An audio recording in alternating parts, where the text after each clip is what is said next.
Brigadier साहब, अब मैं आपसे जो अभी तक गुफ्तगू हमारी हुई है, मंसूर साहब वो उनके सामने रोनुमा हुए हैं, वो काफ़ी बेहतर तरीके से जानते हैं। वो ये कहते हैं कि टीटीपी के साथ जो बातचीत की वो भी मशवरा जो है वो अफगान तालिबान का ही था, जिसके ऊपर हमने देखा कि हम अमल पैरा हुए।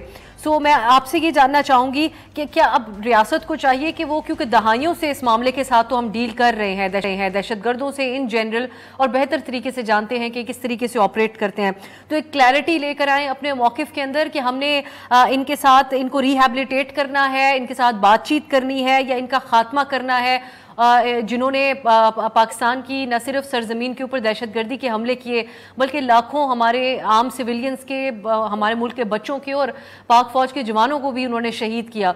सो इस पे हमें क्लैरिटी लाने की ज़रूरत है कि हमने इनके साथ बेसिकली डील कैसे करना है, क्योंकि एज ऑफ नाउ हमें नहीं पता कि कल किसने सोचा था कि इनसे बातचीत होनी चाहिए, वो भी रियासत का ही फैसला था। आज अगर नहीं कर रहे तो वो भी रियासत का ही फैसला है। जी, जहाँ तक बातचीत का ताल्लुक है, आपने देखा कि एक रियासत ने फैसला किया चंद साल पहले कि इनसे बातचीत की जाए, और बातचीत की भी गई। उस बातचीत का अब हमें एहसास हो रहा है कि शायद नुकसान ये हुआ कि इनको एक ब्रीदिंग स्पेस मिल गई, इनको एक ब्रीदिंग स्पेस मिल गई। उस दौरान ये हमसे ज़ाहिरन तो बातचीत करते रहे, लेकिन अफ़गानिस्तान के अंदर रह के अपने आप को रीग्रुप करते रहे, और वहाँ पर इनको इंडिपेंडेंस मिल गई। बिकॉज अफ़गान तालिबान ने, जैसे मंसूर साहब ने बिल्कुल ठीक कहा कि अफ़गान इंटरिम गवर्नमेंट की उस वक्त शायद एक मशवरा था कि जी हम चूँकि इतना हमारा सेंट्रलाइज कंट्रोल है नहीं, हम एक वीक गवर्नमेंट हैं, तो आप इनसे बातचीत करें। तो उन्होंने वक्ती तौर पर अपनी ज़िम्मेदारी ये कह के उससे जान छुड़ा ली और हमने उनसे बातचीत करनी शुरू कर दी।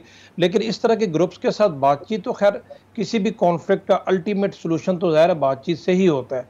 लेकिन इस तरह के जो टेररिस्ट ग्रुप्स होते हैं दुनिया में कहीं पर भी इस तरह के टेररिस्ट ग्रुप्स के साथ कोई बातचीत मीनिंगफुल रहती नहीं है, बिकॉज इनके जो डिमांड्स भी थी माजी में हम देखते रहे, अनरियलिस्टिक डिमांड है। कोई भी रियासत गवर्नमेंट उन डिमांड्स को मान नहीं सकती। अभी भी गवर्नमेंट ऑफ पाकिस्तान का आज भी यही मौक़िफ़ है कि आइन और कानून के अंदर रहते हुए अगर कोई बातचीत करना चाहे तो बिल्कुल उसके साथ वेलकम बातचीत करनी चाहिए। बट इस सिचुएशन में मुझे नहीं समझ आती कि क्या उनसे अब बातचीत करेंगे।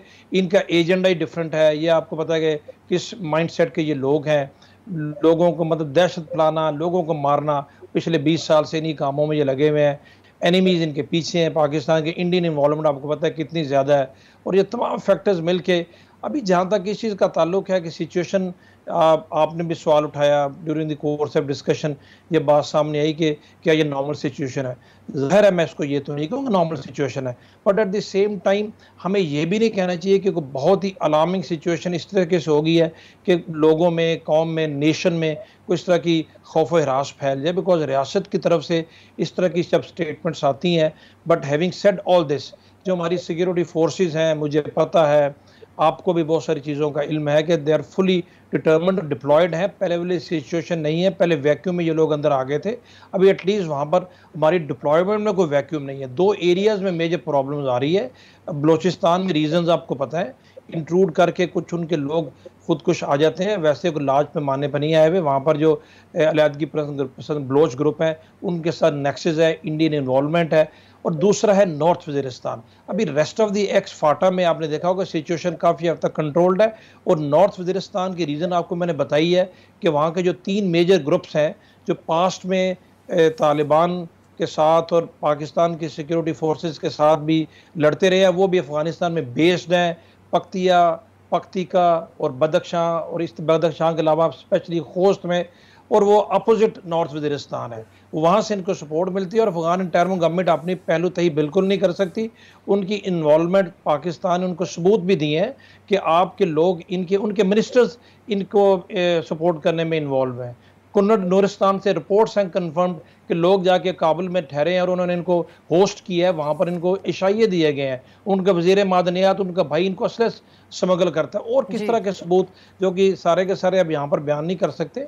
तो अफ़गानिस्तान की गवर्नमेंट को बिल्कुल अभी ये बावर कराना चाहिए, गवर्नमेंट ऑफ पाकिस्तान करा भी रही है, और कि जी आपकी रिस्पॉन्सिबिलिटी है। बिकॉज अगर इस तरीके से रिस्पॉन्सिबिलिटी पूरी नहीं करेंगे तो हम तो फिर अल्टीमेटली पाकिस्तान की गवर्नमेंट तो हर स्टेप उठाएगी अपने मुल्क की, अपनी कौम की, अपनी सरहदों की हिफाजत के लिए। बिकॉज ये एक नॉर्मल चीज़ नहीं है जिसको आप इग्नोर कर सकें। और आपने दुरुस्त फरमाया कि चित्राल का इलाका ट्रेडिशनली पीसफुल रहा है, उसकी सिग्निफिकेंट डिफरेंट है, और वहाँ पर ख़ास तौर पर अगर इस तरह की एक्टिविटीज़ बढ़ी हैं तो उसको इग्नोर बिल्कुल नहीं किया जा सकता। और रेस्ट ऑफ द कंट्री में। और ये मैं इस चीज़ से मैं थोड़ा सा डिफ़र करूँगा कि ये नहीं है कि चूँकि रेस्ट ऑफ द कंट्री में अल्लाह का शुक्र है अभी तक वाक़यात नहीं है तो किसी को रियलाइजेशन नहीं है। रियलाइजेशन डिफरेंट है। आज भी कोर कमांडर्स कॉन्फ्रेंस हुई है, उसमें इस चीज़ को थ्रेड बेस्ड डिस्कस भी किया है और आपको रिस्पॉन्स का पता भी चल जाएगा। तो मिलिटरली तो वो कर रहे हैं, गवर्नमेंट लेवल पे भी कोशिशें हो रही हैं। बहुत सारी चीज़ें ऐसी होती हैं जो कि मीडिया पे नेशन के सामने बताई नहीं जा सकती।